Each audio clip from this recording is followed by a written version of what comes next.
compu, la Play, etc. A la hora de pasear, peinetones usaban las damas y las damitas. Ahora, chiflos, hebillas, vinchas usan las nenitas y también las grandecitas. Antes, los caballeros usaban galeras para tener mayor elegancia. Ahora, para estar cancheros, usan gorras con visera.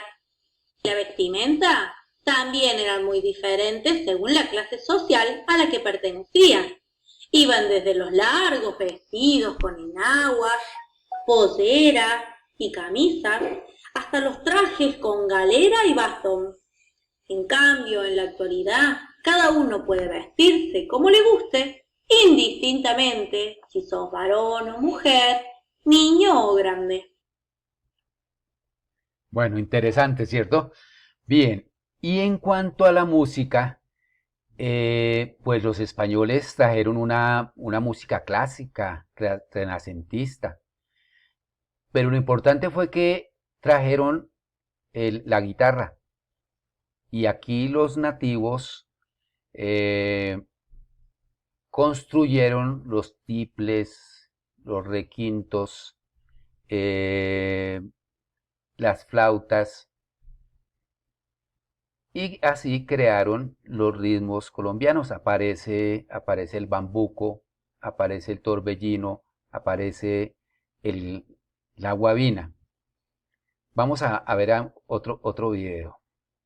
Es un baile típico de la región andina, comprendidas entre los departamentos de Santander, Boyacá y Cundinamarca. Este baile es de origen mestizo y tiene características chipchas. En la muestra que se va a ver a continuación, vamos a ver pasos básicos muy suaves de la música de danza de tres. Esta danza se baila suelta entre dos mujeres, un hombre o un hombre y dos mujeres. Suele mostrar mucho coqueterío y los trajes y los colores son representaciones tradicionales dejadas por los españoles.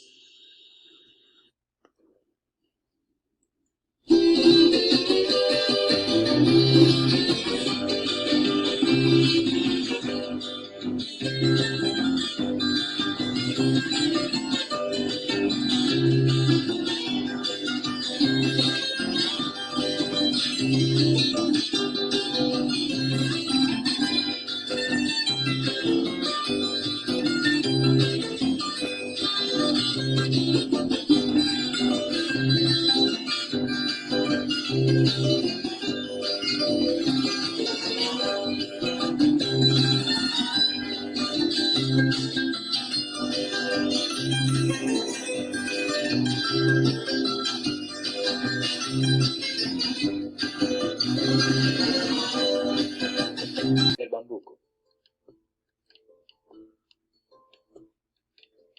es una danza y un género musical colombiano autóctono.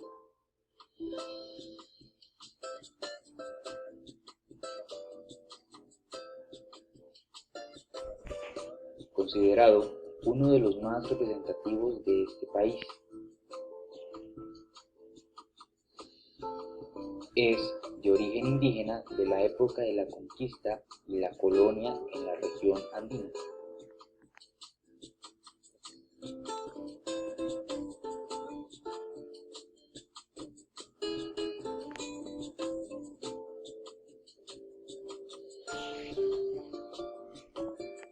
Reconocido como parte del folclore.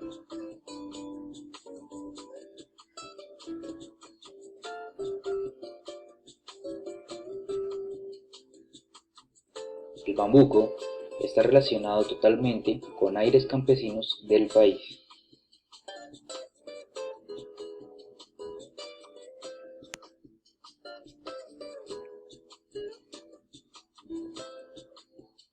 En Colombia, el bambuco se interpreta básicamente con instrumentos de cuerda, guitarra y tiple. Son los instrumentos principales que ofrecen un sonido musical inconfundible.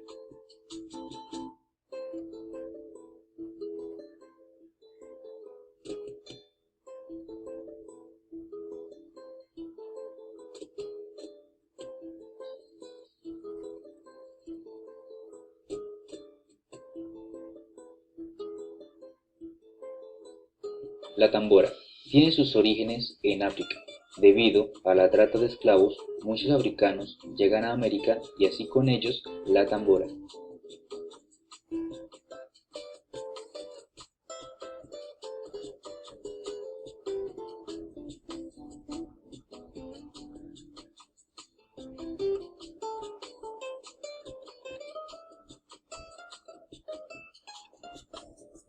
Y así fue como empezó a expandirse por toda América.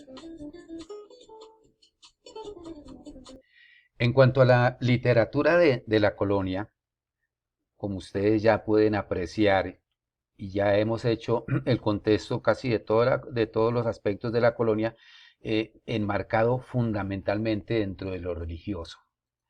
Entonces, la literatura de la colonia, evidentemente influenciada por la iglesia, los temas religiosos, además muchos de sus escritores eran sacerdotes, religiosas, monjas, que hablaban de una experiencia personal y mística.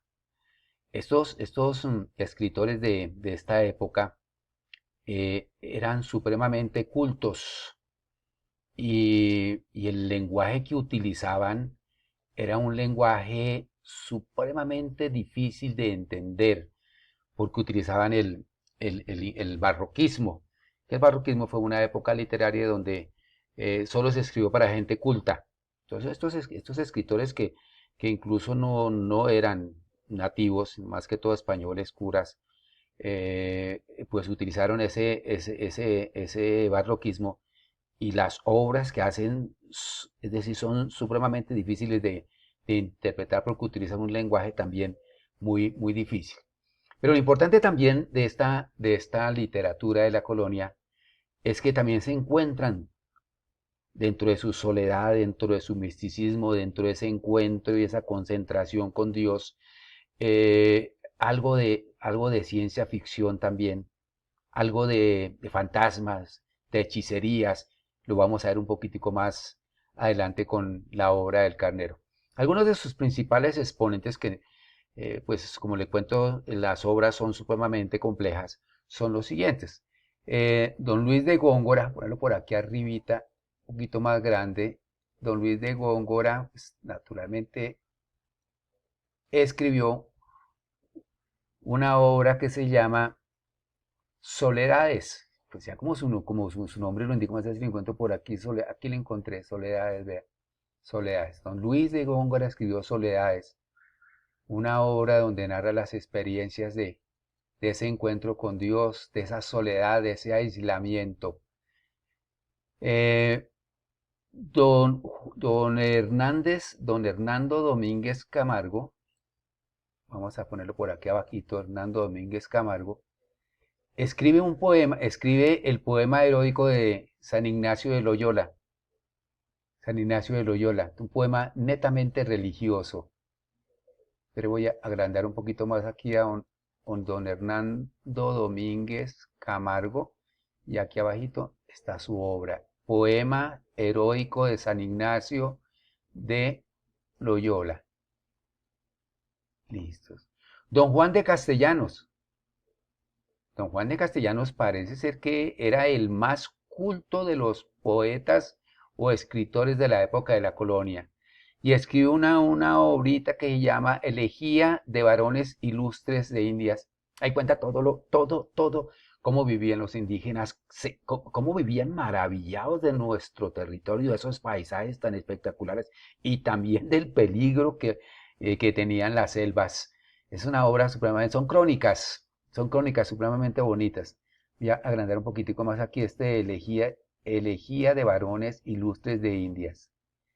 Excelente, ¿cierto? Voy a ponerle autores y obras. Y don Juan Rodríguez Freile escribe una obra interesante que es la que nosotros vamos a trabajar más adelantico, que se llama El Carnero. El Carnero. Permítame, yo voy a arreglar porque debe empezar con mayúsculas, ¿cierto? El Carnero. Esta es una obra espectacular. Dicen que es la mejor obra de la colonia. Entonces vamos a hacerle un análisis un poco más detallado en serio. Bueno, ahora vamos a ver qué pasaba en la independencia que es posterior a la colonia. En esta época es supremamente importante conocer ese contexto, pues ella coincidió con la llegada de las ideas de la Ilustración. ¿Qué es la Ilustración? Un movimiento que se dio en Francia. La Ilustración está centrada en la razón, en el conocimiento y la educación. Veníamos nada menos que de la Revolución Francesa, que hablaba de la igualdad del ser humano, de mejores oportunidades para el ser humano. Entonces es una época de la Ilustración donde lo central es la razón, lo central es la razón.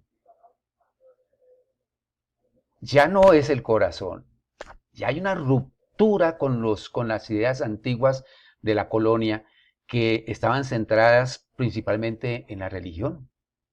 En la religión todo era religión, de la Sagrada Inquisición, la que nos imponía, la que prohibía la lectura de libros, la que decía qué leer, qué no leer, qué creer, qué no creer.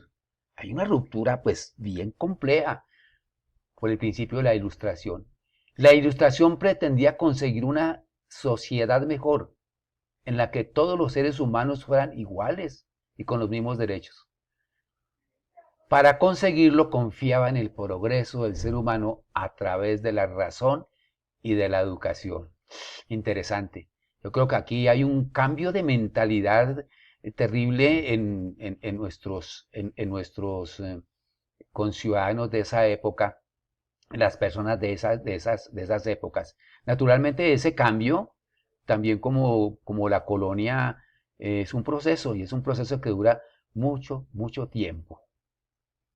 Pues cabe mencionar que pues la Ilustración pues trae como consecuencia el desarrollo de la ciencia y del método científico.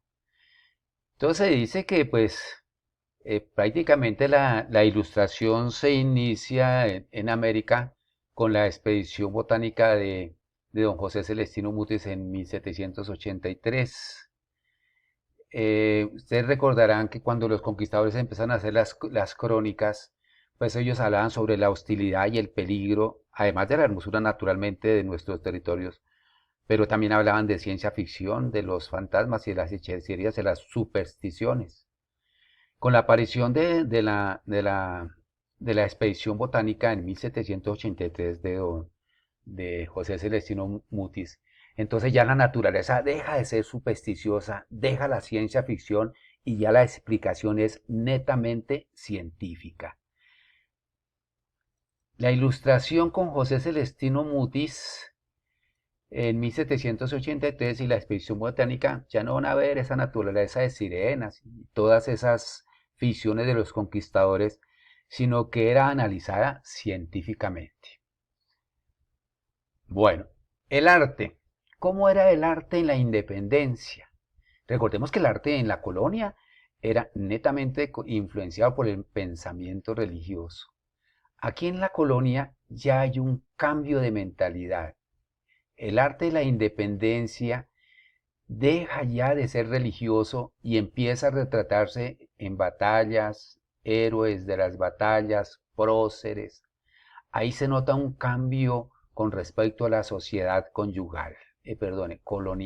Algo muy interesante y muy importante que sucede en la época de la independencia es que aparece la prensa, aparece el periódico, y eso sí le va a dar un giro total a la relación de las clases en esa época con poder y las personas que eran subyugadas. Y en el próximo video vamos a ver algo de esto.